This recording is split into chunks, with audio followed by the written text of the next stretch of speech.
अच्छा, जो युवा लोग परेशान है बेरोजगारी से, उसका क्या कहेंगे? जो पेपर एग्जाम से पहले लीक हो जाता है उस पर आपके क्या? लीक हो जाता है वो सरकार देख रही है, उस पर कार्रवाई चल रही है, उसकी बात करिए मत। जो है विकास की बात, अयोध्या की बात करिए। अयोध्या में तो अब की किसको आप वोट दे रहे हैं? अब की नहीं, हर बार वोट देते हैं बीजेपी को, अब की नहीं देते हैं। हम लोग भगवाधारी हैं और श्री राम के पुजारी हैं।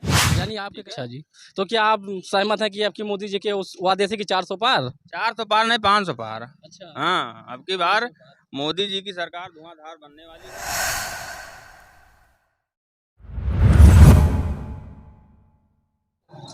नमस्कार, मैं राज। आज अयोध्या महर्षि वाल्मीकि इंटरनेशनल हवाई एयरपोर्ट पे खड़ा हूँ। 2024 लोकसभा महाचुनाव में देखते हैं किसकी सरकार लोग चाहते हैं। आज हमारे साथ एक भैया मौजूद हैं बात करने के लिए। आपका भैया शुभ नाम क्या है? हमारा नाम है दीपक शुक्ला, आप कहाँ के निवासी हैं? अयोध्या वासी हैं, बड़ी देव काली मंदिर के। तो अब की किसको आप वोट दे रहे हैं? अब की नहीं, हर बार वोट देते हैं बीजेपी को, अब की नहीं देते हैं। हम लोग भगवाधारी हैं और श्री राम के पुजारी हैं। यानी आपके कहने का मतलब है कि भगवाधारियों का पूरा ठेका बीजेपी ने ले रखा है। बीजेपी ले रखा है और बीजेपी वालों ने इतना काम किया है कि लेने देने की कोई जरूरत नहीं है। सब एक इच्छुक हैं कि वोट देना है बीजेपी को ही। अच्छा, जो युवा लोग परेशान है बेरोजगारी से, उसका क्या कहेंगे? जो पेपर एग्जाम से पहले लीक हो जाता है उस पर आपके क्या? लीक हो जाता है वो सरकार देख रही है, उस पर कार्रवाई चल रही है, उसकी बात करिए मत। जो है विकास की बात, अयोध्या की बात करिए। अयोध्या में विकास के कोई सीमा नहीं है, कितना विकास हुआ है। आप चारों तरफ माइक लेके अपना घूम लीजिए, हर व्यक्ति से बात कर लीजिए। मोदी जी ने इतना अच्छा काम किया है अयोध्या में कि जितने युवा बेरोजगार थे उनको रोजगार मिल चुका है और अच्छा खासा अपने परिवार में खुश हैं। और सभी लोग यहाँ के जितने व्यक्ति हैं बीजेपी के अलावा किसी को वोट नहीं दे सकते हैं।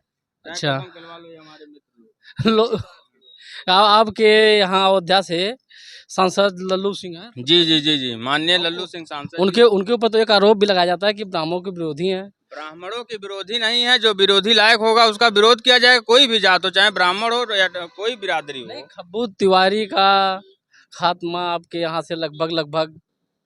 खब्बू तिवारी तो पार्टी के हैं ही वो। हाँ है, तो उनके पास मजबूरी है। उन्हें लोकसभा में भी कोई सीट नहीं दी, विधानसभा में भी सीट नहीं दिया गया। तो अभी सांसद जी हैं, उस काबिल हैं, लड़ रहे हैं। अभी उनका वर्चस्व बना हुआ है, बीजेपी में अपना कार्य कर रहे हैं। अब उनके बाद अगर किसी के बारे में सरकार सोचेगी, उसका निर्णय किया जाएगा।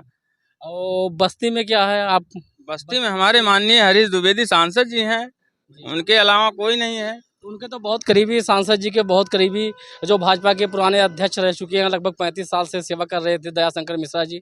आज भाजपा का दामन छोड़ के सपा का दामन थाम लिए, उस पर आप क्या कहेंगे?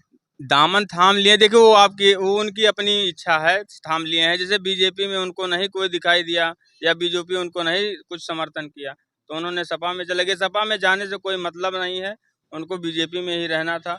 बीजेपी में रहते आने वाला समय उनका अच्छा होता और कहीं से ना कहीं से सरकार उनको या मोदी जी या योगी जी उनकी मदद करते, सहयोग करते। केजरीवाल भी दिल्ली से छूट के आने के बाद कई बार कहे हैं कि one nation one leader. Bhajpa की एक ही नीति है कि एक ही लीडर रहेगा एक ही देश में, दूसरा चमकने नहीं पाएगा। अगर अब की भाजपा की सरकार बनती है तो योगी बाबा को लाइन हाजिर कर दिया जाएगा। और किसी के परिवार को मार डाले, उसमें सरकार का क्या दोष है? सरकार उस पर बाबा का बुलडोजर नहीं काम आया, क्यों?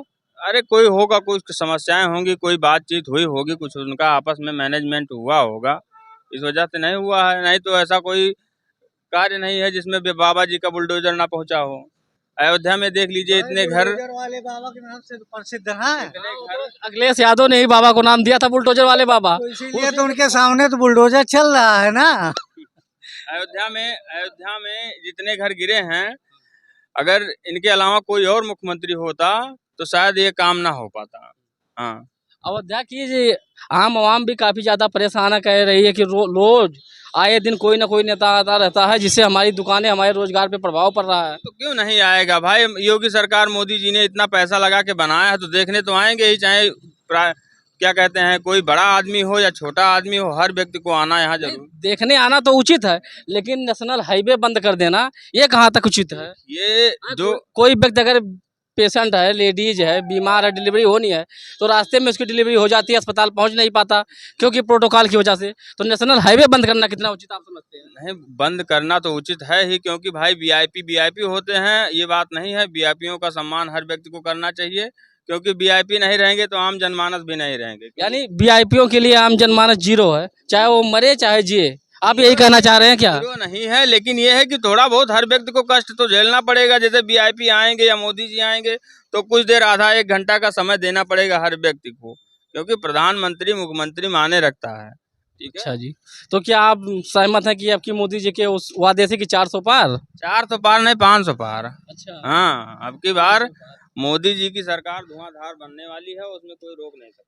चलिए धन्यवाद, आपसे बात करके बहुत अच्छा लगा। सिया राम, जय जय सिया राम, जय हो मोदी सरकार। जय सिया राम।